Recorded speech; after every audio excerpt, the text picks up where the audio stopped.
আপনি কোন পজিশনে ঘুমোন সেটি বলে দেবে আপনার ব্যক্তিত্ব। আপনি কেমন মানুষ, আপনার কি হতে পারে জীবনে, কি হতে পারে না।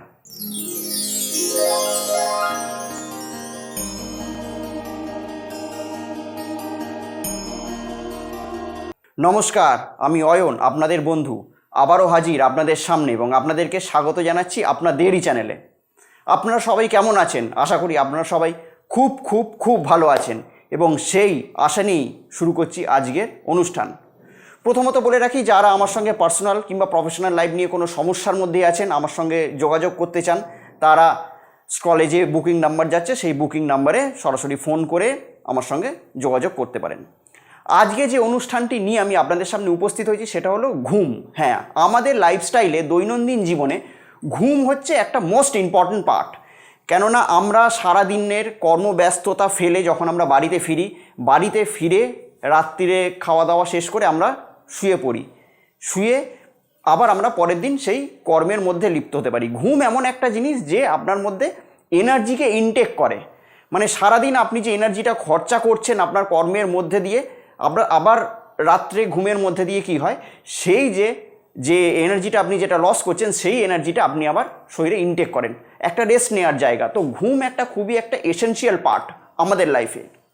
তো আজকের ভিডিওর মাধ্যমে আমি আপনাদেরকে বলবো কে কীরকম পজিশানে ঘুমোলে, যে ব্যক্তি যেরকম পজিশানে ঘুমোন তার লাইফস্টাইল কীরকম হয়, সে কীরকম ব্যক্তিত্ব সম্পন্ন মানুষ হন। কারণ ঘুমের মধ্যে দিয়ে কিন্তু মানুষের একটা ব্যক্তিত্ব প্রকাশ পায়। প্রতিটা ঘুমের যেরকম পজিশানে ঘুমোন তার মধ্যে দিয়ে তার আলাদা আলাদা তার ব্যক্তিত্ব প্রকাশ পায়।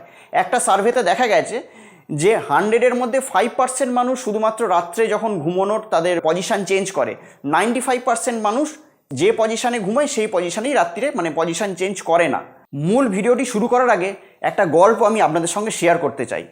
অনেক দিন আগেকার কথা, বন্যার সময় রাজা বেশভূষা পাল্টে বেরিয়েছিলেন প্রজারা কেমন আছে সেটা দেখার জন্য।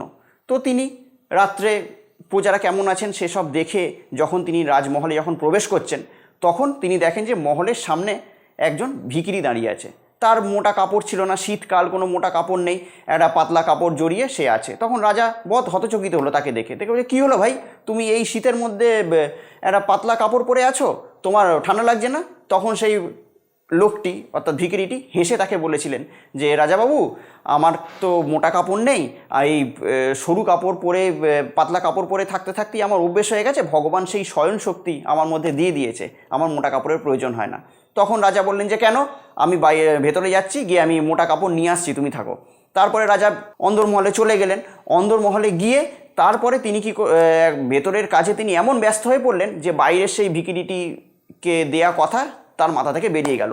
পরের দিন সকালে একটা সংবাদ রাজার কাছে এলো যে মহলের বাইরে একজন ভিখিরি মৃত অবস্থায় পড়ে আছে। তখন রাজার মাথায় তখন বাজ পড়লো যে, ও বাবা, আমি তো তাকে কালকে কথা দিয়েছিলাম যে মোটা কাপড় দেবো, সেটা তো আমি তো একদমই ভুলে গেছি। তখন তার একটি প্রহরী তাকে একটি চিঠিও দিলেন যে এই ভদ্রলোক মরে যাওয়ার আগে একটি চিঠি লিখে গেছেন। তখন রাজা সেই চিঠিটিকে খুলে দেখলেন, সেখানে লেখা ছিল যে যখন লোকটি মারা যাবে বুঝতেই পেরেছিলেন যে আমি মারা যাব, সেই সময় একটি চিঠি লিখে গেছিলেন রাজাকে যে এতদিন আমি এত ঠান্ডার মধ্যে দিয়েও পাতলা কাপড় পরেছিলাম, আমার কোনো সমস্যা হচ্ছিল না, কিন্তু আজকে আপনি আমাকে যে কথাটা দিলেন যে গরম কাপড় দেবেন, আর গরম কাপড় এখনও পর্যন্ত আমার কাছে এলো না, সেই কথাই কিন্তু আমার আজকে মৃত্যু হলো। এখান থেকে কি শেখা যায়? কাউকে দেয়া কথা, আপনাকে কেউ যদি কথা দেয়, সেই কথা সে রাখতে পারবে কি পারবে না, তার জন্য আপনি তার উপর ডিপেন্ডেন্ট হবেন না। সর্বদা সেলফ ডিপেন্ডেন্ট হওয়ার চেষ্টা করুন, দেখবেন জীবনের উন্নতির পথ আস্তে আস্তে সুগম হবে। তো যাই হোক, যদি আপনারা আমার চ্যানেলে নতুন ভিউয়ার্স হন, তাহলে আমার চ্যানেলটিকে অতি অবশ্যই এক্ষুনি সাবস্ক্রাইব করে দিন, আর এই ভিডিওটি ভালো লাগতে শুরু করলে এক্ষুনি ভিডিওটিকে লাইক করে দিন। তো আজকে আমার আলোচ্য বিষয় ছিল ঘুমের পজিশন। কে কেমনভাবে ঘুমোলে তার ব্যক্তিত্ব কেমন হতে পারে, ঘুম আমাদের ব্যক্তিত্বকে প্রকাশ করে। আসছি নাম্বার 1 পয়েন্টে। যারা একদিকে ঘুরে শোয়, পা থাকে স্ট্রেট এবং হাতটাও থাকে স্ট্রেট, তারা কী হয়, খুব খুলে বিচারের মানুষ হয়। তারা খুব সবার সঙ্গে মিশতে ভালোবাসে। এরকম পজিশনে যারা শোয় সবার সঙ্গে মিশতে ভালোবাসে, তাদের মধ্যে একটা কনফিডেন্স থাকে, সবসময় একটা কাজ করে এবং তারা খুব সোশ্যাল হয়, তাদের মন সবসময় ভালো থাকে। আসছে 2 নম্বর পয়েন্টে। যারা সামনের দিকে হয়ে হাত পা খুলে যারা শোয় তাদের মধ্যে কি হয়, তারা একটুখানি প্যাশনেট মানুষ হয়, তারা একটুখানি একটু শৌখিন জাতীয় জিনিসপত্র, শৌখিন জাতীয় খাবার দাবার, শৌখিন ব্যক্তিত্ব তাদের মধ্যে একটা প্রকাশ পায়।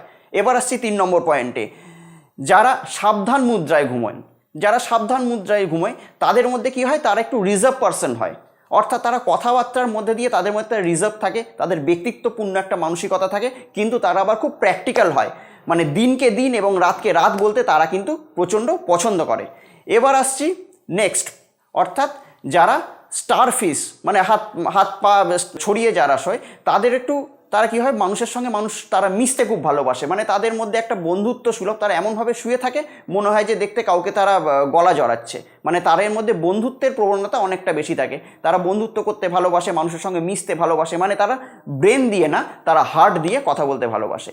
এবার আসছি নেক্সট পয়েন্টে, যারা গোল হয়ে শোয়, গোল হয়ে হাত পা মুড়িয়ে শোয়, মানে শোয়ার স্টাইলটা হচ্ছে অনেকটা যখন মাতৃগর্ভে যেরকম শিশু থাকে সেরকম অবস্থায় যারা শোয় তাদের মধ্যে কি হয়, একটু সেলফ কনফিডেন্সের অভাব থাকে। একটা পরীক্ষায় দেখা গেছে মোটামুটি 41% মানুষ কিন্তু এই পজিশানে শুতে ভালোবাসে।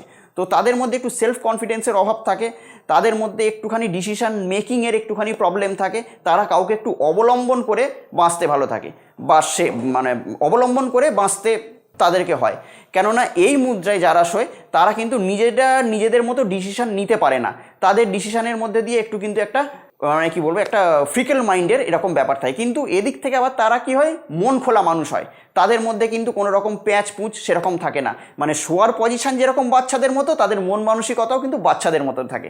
এবার আসছি নেক্সট পয়েন্টে, 2 হাত পেছন দিকে দিয়ে ঘুমোনো। 2 হাত পেছন দিকে দিয়ে ঘুমোনো মানে খাটের যেরকম 2 হাতের মধ্যে পেছনের দিকে মাথাটাকে রেখে ঘুমোনো।